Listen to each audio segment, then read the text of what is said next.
Ang walang kapantay na martial god, unang yugto. Kabanata 1046, ang yungib. Nahulog ako sa isang emperador, hindi ako isang bastos na bata na may pinagmulang imperial.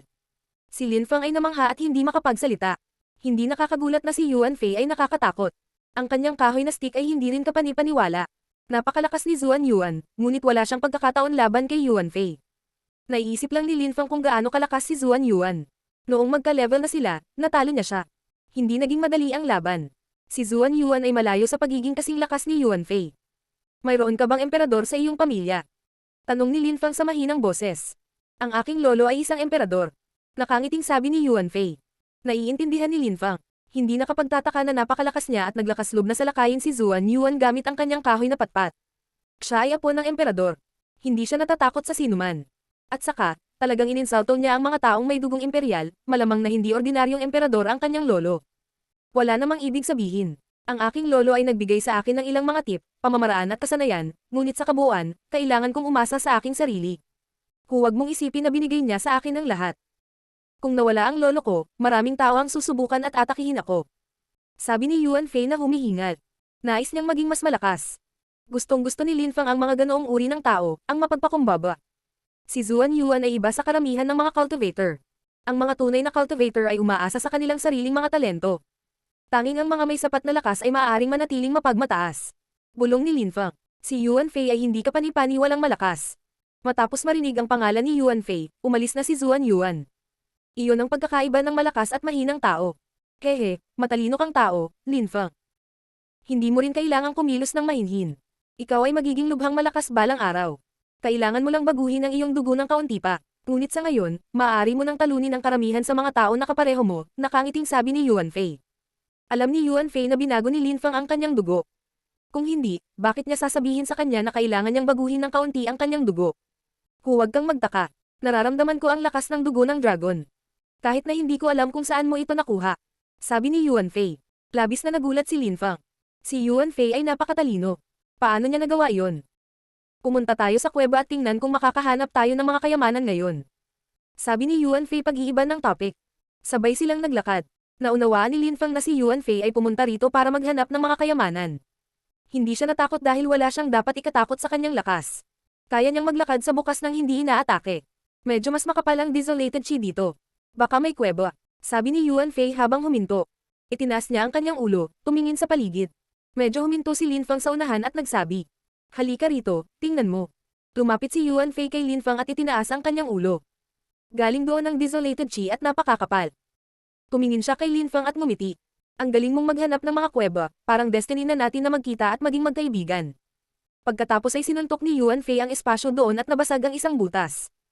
Isang napakasiksik na desolated chi ang damaloy palabas. Masyadong maliit at walang laman sa loob.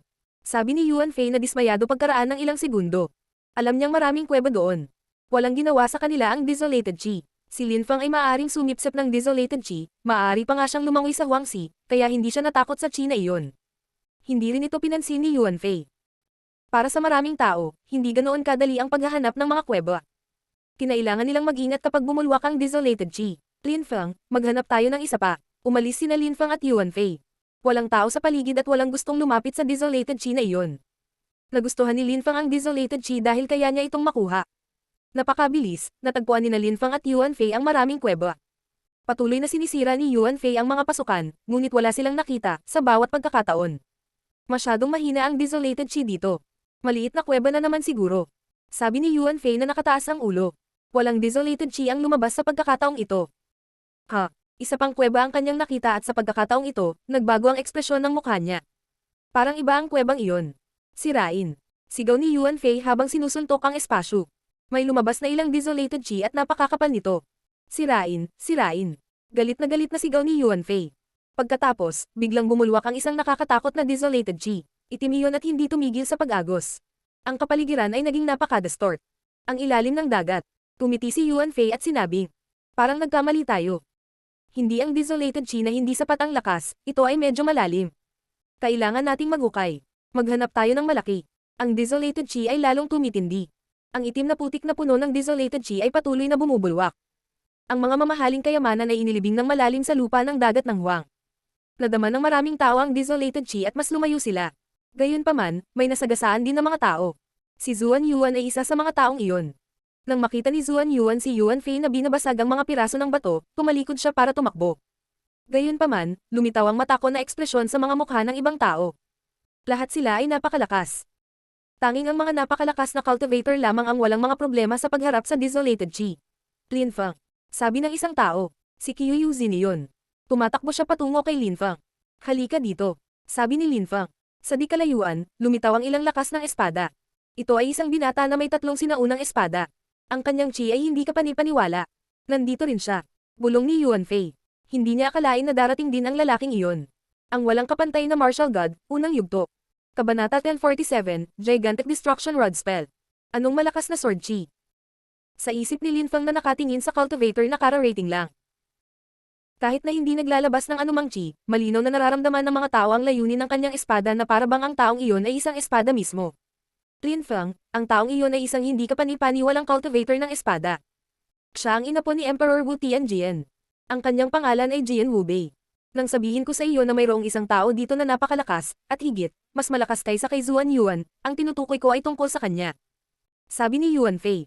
Nagulat ang ilang tao nang marinig iyon, ang iba, nakilala na siya, ay hindi. Ang inapo ni Emperor Wu Tianjian. Alam ng lahat ang tungkol sa kanya sa lalawigan ng Bahwang noon. Pagkatapos, nawala siya sa lalawigan ng Bahwang. May mga nagsabing patay na siya. Gayunpaman, marami pang iba ang kumbinsido na siya ay pumunta sa ibang lugar upang maging mas malakas. Emperor Wu Tianjian. Isip ni Lin Feng. Sa palasyo ng Jade Emperor, nakita niya ang estatwa ni Emperor Wu Tianjian sa silid na may mga estatwa ng mga emperador na hinangaan ng Jade Emperor. Hindi nakapagtataka na parang espada si Jian Wubei mula sa malayo. Kumislap ang mga mata ni Qiu Yuzin. Nagulat din siya. Nakapagtataka, naroon si Jian Wubei. Bukod pa rito, sinabi ng lalaking kasama ni Lin Feng ang pangalan ni Jian Wubei ng napakalakas ng hindi natatakot. Malamang na malakas din siya. Paano nakipagkaibigan si Lin Feng sa isang hindi kapanipaniwala at kamanghamanghang cultivator ng ika-7 layer ng Tianqi sa Huangxi sa ilalim ng lupa? Umakyat si Jian Wubei sa pasukan ng kuweba, kumikislap ang kanyang mga mata. May 3 espada siya sa likod, hinugot niya ang isa sa mga iyon. Tila kaya niyang sirain ang lahat sa pamamagitan lamang ng pagbunot ng isang espada. Nagkalat ang mga ilaw ng espada sa kalangitan at isang trail ang lumitaw sa likuran niya. Bumagsak ito sa kuweba at ang desolated Qi ay naging mas makapal at yumaman, hanggang sa maraming tao ang kailangang bumalik. Boom boom boom. Ang desolated Qi ay lalong tumitindi. Si Jian Wubei ay naglabas ng mas maraming sword energies at isang napakaraming bato ang naging abo. Nais din ni Jian Wubei na makahanap ng mga kayamanan. Kabom. Isang tunog ang kumalat sa hangin habang ang isa pang piraso ng bato ay sumabog at isang itim, solidong katawan ang lumitaw na hindi masisira. Napatingin dito ang karamihan. Talagang may mga kayamanan doon. Kung mayroon mang nakabaon ng ganoon kalalim sa lupa nito, nangangahulugan ito na naroon na ito nang hindi bababa sa libu-libong tao. Ang desolated Qi ng Huangxi ay maaaring sirain ng anumang bagay kaya kung anuman ang hindi nawasak ng Qi na iyon, nangangahulugan ito na ito ay isang bagay na mabuti. Biz. Hinawakan ni Jian Wubei ang itim na bagay at biglang, nahulog ang isang kahoy na patpat mula sa langit na durog sa lahat habang pababa. How dare you take my things? Galit na sigaw ni Yuan Fei. Si Lin Feng at nahanap na niya ang kuwebang iyon. Ayaw niyang nakawin ng ibang tao ang kanilang mga kayamanan, kabilang si Jian Wubei. Lumipad ang itim na bagay. Tumalon si Yuan Fei palapit dito na may hindi kapanipaniwalang reflexes. Emph. Malamig na umungol si Jian Wubei. Ang nakakasilaw na mga ilaw ng espada ay muling sumilay sa kalangitan habang ang mga ito ay naputol. May mga taong nasugatan pa sa lakas at itinapon, duguan. Mamatay. Galit na sigaw ni Jian Wubei. Naglabas siya ng mga enerhiya sa landas ni Yuan Fei, sinusubukang pigilan siya. May mga taong nagsimulang lumipat patungo sa item. Dahil nag-aaway sina Yuan Fei at Jian Wubei, baka nagkaroon sila ng oras para nakawin ang item. Subukan mo kung maglakas-loob ka. Galit na sigaw ni Yuan Fei. Nasira ang kapaligiran habang umiikot ang mga sound wave sa paligid. Ang ilang mga tao ay agad na itinapon. Tumalsik ang dugo kung saan-saan. Kahit ang mga hindi nasugatan ay itinulak pa rin sa malayo. Huminto ang ibang mga tao, hindi sila nang ahas na lumapit. Bastos ka, lahat kayo. Galit na sigaw ni Yuan Fei. Ginamit niya ang kanyang mountain stick at ang mga armed mountain ay lumilitaw sa lahat ng dako sa kalangitan. Pagkatapos, bumagsak ang mga bundok na iyon sa ibabaw nila. Boom boom boom. Maraming tao ang direktang dinurog hanggang sa mamatay ng bundok na iyon. Ang mga nabubuhay pa ay natakot na sila ay mamatay. Gigantic Destruction Rod Spell. Siya si Yuan Fei. Naisip ni Qiu Yuzin. Sa Bahwang, mayroon lamang isang tao na gumamit ng ordinaryong itim na kahoy na stick at ito ay si Yuan Fei. Ang kanyang Gigantic Destruction Rod Spell ay naglalaman ng walang katapusang lakas. Ito ay isang hindi kapani-paniwalang kasanayan na may kapangyarihang sumasabog. Hingal na hingal si Lin Fang. Si Yuan Fei ay sikat, kahit si Qiu Yuzin ay kilala. Maraming tao ang hindi nang ahas na lumapit, maaari silang mamatay kapag sila ay nahuli sa crossfire. Lin Fang, kunin mo. Sigaw ni Yuan Fei. Tumanggo si Lin Fang at tumakbo patungo sa item. Subukan mo kung maglakas loob ka. Lumipat ang sword energies patungo kay Lin Fang ngunit hinarang sila ni Yuan Fei. Walang nang ahas na lumaban kay Lin Fang dahil kasama niya si Yuan Fei. Walang problema si Lin Fang sa pagkuha nito. Hindi kalakihan ang bagay na iyon, ngunit nang kunin ito ni Lin Fang, bigla siyang nabigatan ng milyon-milyong kilo. Ito ay isang itim na meteorite at ito ay sobrang solid. Maaari itong magamit upang gumawa ng hindi kapani-paniwalang mga banal na sandata. Ang mga matatapang na cultivator lamang ang makakagamit nito. Maaari rin itong maglaman ng hindi kapani-paniwalang mga spell. Sabi ni Yuan Fei nang makita niya si Lin Fang na nahihirapan dito. Pagkatapos ay malamig niyang sinabi, "Ako na ang bahala kay Jian Wubei, kunin ninyo ang meteorite." Pagkatapos, hinugot ni Jian Wubei ang lahat ng kanyang mga espada at nagsimulang sumipol ang kapaligiran. Lumitaw ang mga anino ng espada sa lahat ng dako. Walang awang sumisipol na espada. Nagulat ang mga tao sa kung gaano kagalit si Jian Wubei. Gumamit siya ng isang hindi kapani-paniwalang kasanayan. Sina Yuan Fei at Jian Wubei ay parehong nawala sa gitna ng lahat ng mga swordlight na iyon. Napansin ni Lin Fang na malamig na nakatingin sa kanya ang mga tao, at nakaramdam siya ng sobrang lamig. Slash, slash. Naramdaman ni Lin Fang na malapit na ang malamig na enerhiya. Biz. Inilabas niya ang kanyang antang-antang at bumangon sa hangin. Bumagsak din ang isang swordlight kung saan isang segundo lang siya kanina. Laming-galinga si Lin Fang sa paligid at nakakita ng mga anino. Hinabol na naman siya ng mga mangangaso ng kadiliman. Tara na, kinaladkad ni Lin Fang si Qiu Yuzin kasama niya. Nagsimula silang lahat na habulin si Lin Fang, ngunit hindi nila siya naabutan ng gamitin niya ang kanyang mga anteng-anteng. Hindi nag-alala si Lin Fang kay Yuan Fei. Ang kanyang lolo ay isang emperador at siya ay napakalakas. Sinong maglalakas loob na gumawa ng kahit ano sa kanya?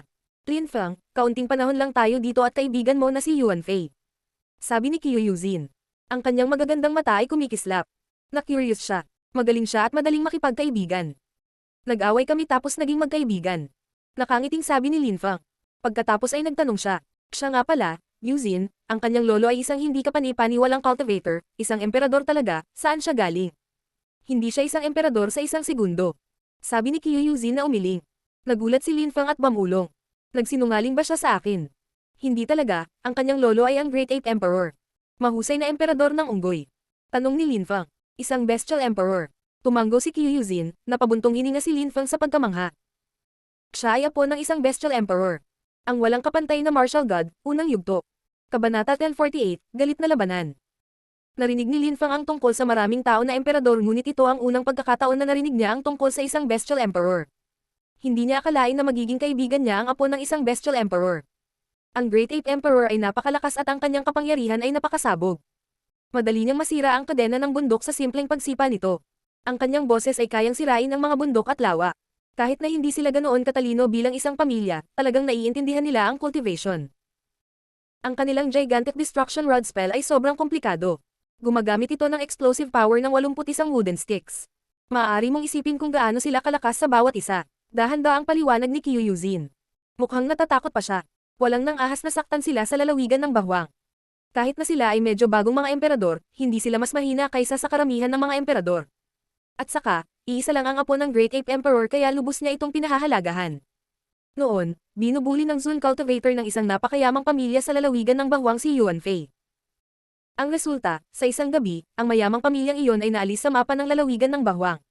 Simula noon, alam na ng lahat ang tungkol kay Yuan Fei at walang nang ahas na ay bully siya. Ipinagpatuloy ni Qiu Yuzin ang kanyang paliwanag. Tumiti si Lin Fang. Masaya siyang naging kaibigan niya. Kung nagustuhan ng Great Ape Emperor si Lin Fang, kung gayon si Lin Fang ay madaling mapang-asawa ni Qiu Yuzin. Ang mga matatanda ng Qiu clan ay hindi nakikilos ng walang galang kay Lin Fang. Hindi nakakagulat na nararamdaman niya ang lakas ng dugo ko. Bulong ni Lin Fang. Si Yuan Fei ay isang hayop, ang apo ng isang emperador ng hayop, kaya naramdaman niya ang iba pang enerhiya ng hayop. Parang normal na naramdaman ni Yuan Fei ang dugo ng dragon ni Lin Fang. Lakas ng dugo. Tumingin si Qiu Yuzin kay Lin Fang at nagtanong, mayroon ka ring malakas na bloodline. Hulaan mo, nakangiting sabi ni Lin Fang. Nagulat si Qiu Yuzin at ngumiti, na-intriga siya. Nahulaan niya na nagawa ni Lin Fang na umakyat sa siyam na grupo ng mga hakbang dahil mayroon itong malakas na lakas ng dugo. Gayon din, sa parehong antas ng Zuan Yuan, hawak ni Lin Fang ang kalamangan. Sabihin mo sa akin. Nakangiting sabi ni Qiu Yuzin.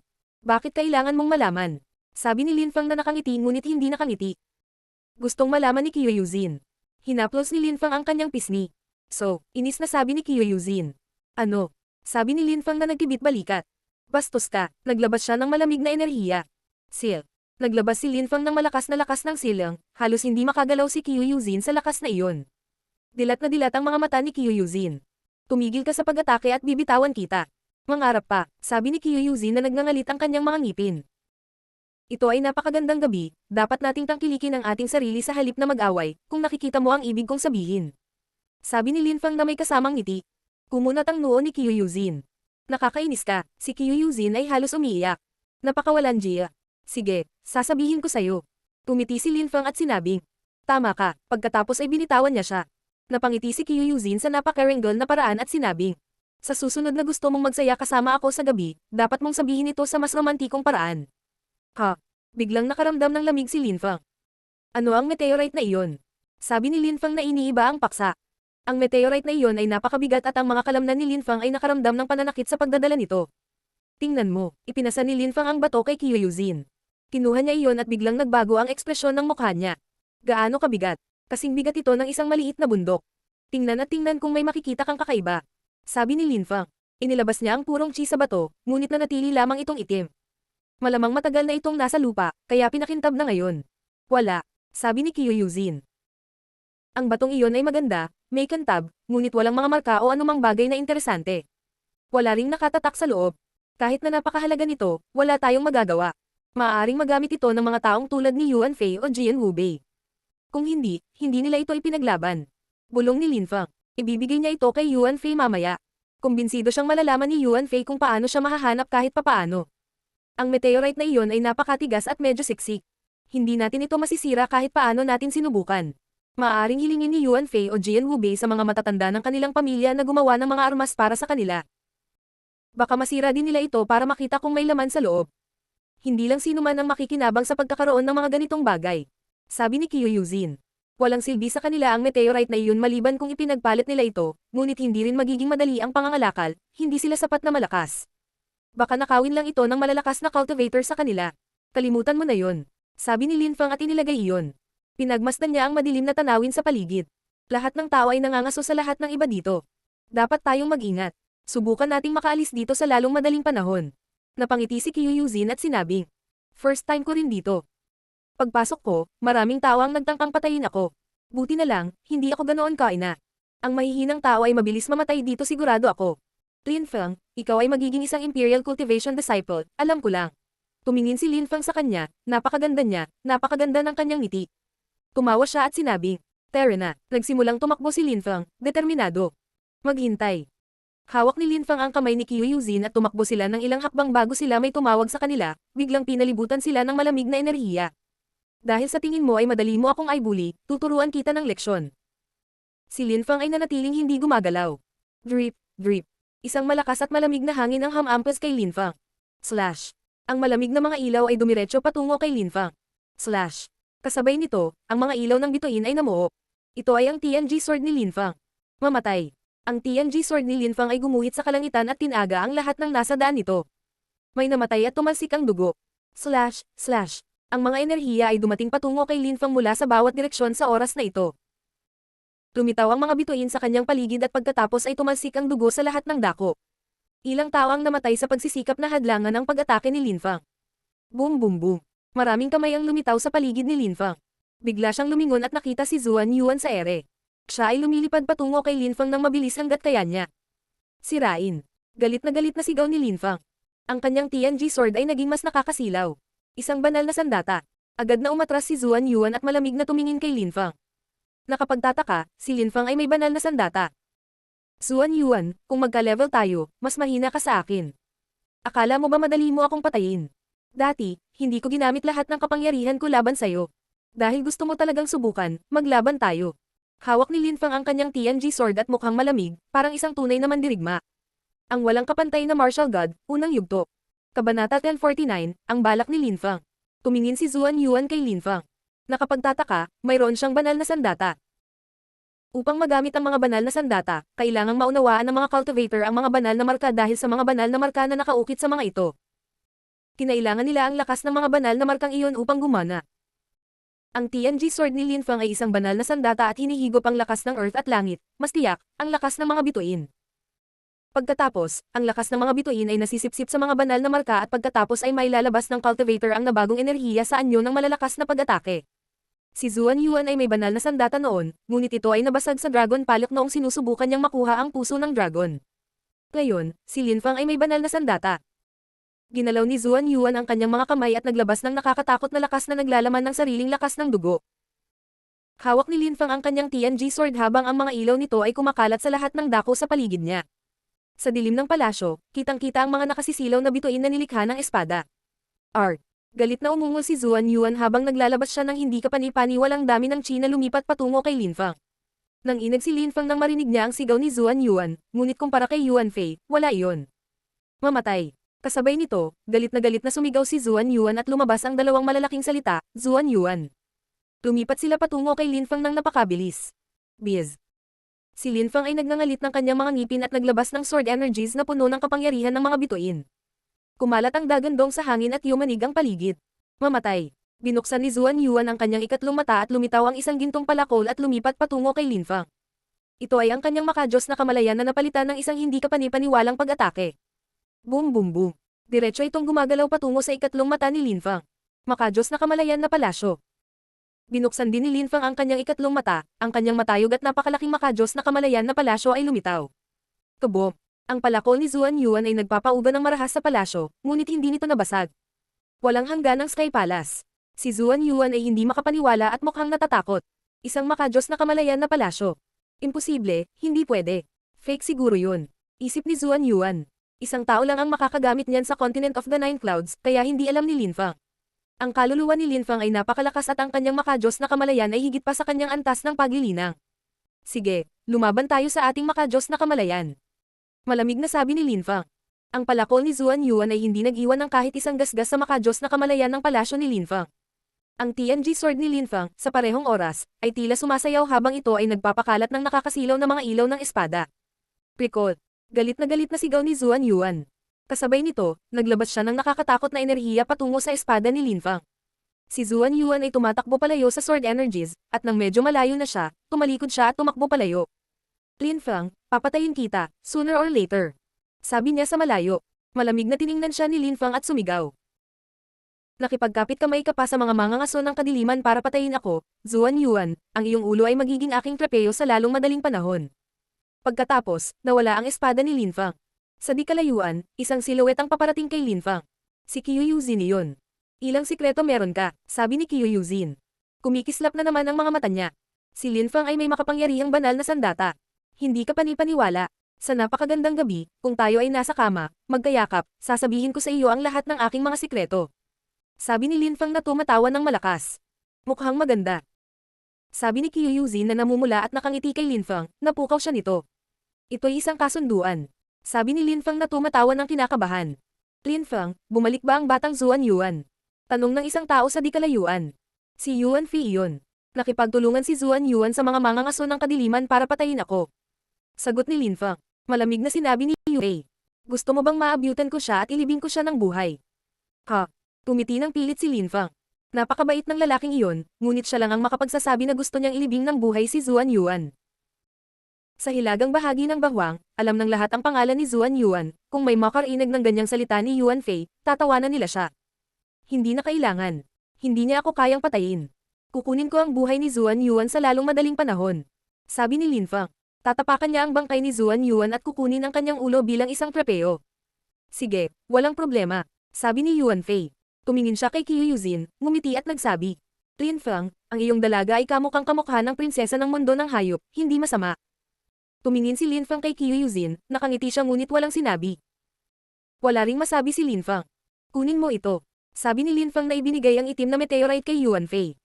Kinuha ito ni Yuan Fei, ngumiti at sinabing, ibibigay ko sa lolo ko, hindi ko rin magagamit. Hindi ko alam kung may laman sa loob. Sabi ni Yuan Fei na nila yon. Napakatigas ng itim na meteorite na iyon, hindi rin niya ito mababasag. Kung hindi, ginawa na niya ito. Yuan Fei, tulungan mo ako sa isang bagay. Sabi ni Lin Fang. Sabihin mo sa akin, kung matutulungan kita, tiyak na tutulungan kita. Sabi ni Yuan Fei na tumanggo. Tulungan mo akong hanapin si Zuan Yuan, huwag mo siyang ilibing, pigilan lang siyang pumatay ng mga tao at subukang tiyakin na siya ay masugatan. Ang pinakamagandang resulta ay kung kailangan niya ng isang buwan para gumaling. Sabi ni Lin Fang. Si Zuan Yuan ay natalo laban kay Lin Fang noong sila ay nasa parehong antas at hinahabol niya siya ngayon kung saan-saan upang patayin siya. Gusto pa siyang ipahiya ni Lin Fang. Kung si Zuan Yuan ay hindi naging isang Imperial Cultivation Disciple, iyon ang magiging pinakamasamang kahihiyan, lalo na sa kanyang imperial na pinagmulan. Lalo na kung sigurado siya na mauuna siya sa mga kandidato sa antas ng Tian. Pagtatawanan siya ng lahat kapag nabigo siya. Tumingin si Qiu Yuzin kay Lin Fang at tumawa. Nakakatawa si Lin Fang. Si Zuan Yuan ay hindi magagawang maging isang Imperial Cultivation Disciple, iyon ay hindi kapani-paniwalang nakakatawa. Ang lahat ay makikita na masayang maingay sa hilagang bahagi ng bahwang, naisip niya. Si Qiu Yuzin ay patuloy na tumatawa sa pag-iisip tungkol sa mga bagay na iyon. Haha, easy lang, huwag kang mag-alala dyan. Natatawang sabi ni Yuan Fei. Alis na ako. Saan ka magiging isang Imperial Cultivation Disciple? Pupunta ako at makikita kita doon. Hindi pa ako nagiging Imperial Cultivation Disciple. Kandidato pa rin ako. Ako ay nakaupo sa pagsusulit para maging Emperor Shi at Emperor Yu's Imperial Cultivation Disciple. Ang Huangxi Underground ay bahagi ng pagsusulit. Sabi ni Lin Fang. O nakikita ko, pupunta ako at makikita kita sa isang buwan pagkatapos. Bilisan mo at tapusin mo ang iyong pagsusulit, swertehin ka sana kaibigan. Sabi ni Yuan Fei at saka umalis. Hahanapin niya si Zuan Yuan. Ang walang kapantay na martial god, unang yugto. Kabanata 1050, paglunok ng mga anino. Grabe ang lalaking iyon.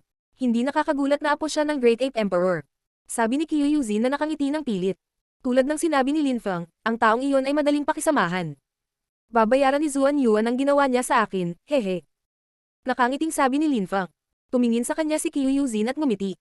Sa Tiantai, lahat ay tatawanan si Zuan Yuan. Lalo kanyang kamumuhian pagkatapos nito. Wala akong pakialam. Walang pakialam na sabi ni Lin Fang, kumikislap ang kanyang mga mata. May lumitaw na bangka sa kanyang kamay at ibinigay niya ito kay Qiu Yuzin. Inalis ko ang koneksyon dito. Regalo ko ito sa iyo.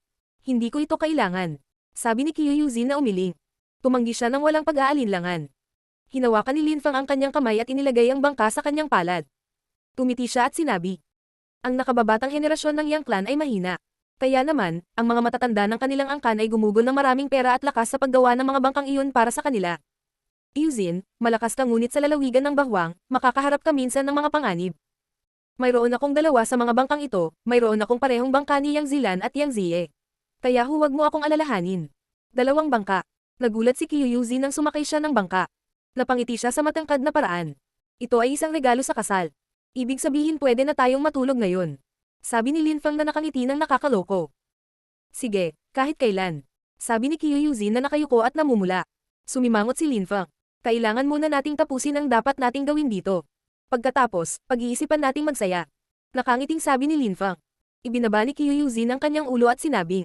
Pumayag ako at ngayon ay hindi ka ng ahas. Ha? Hindi nakaimik si Lin Fang.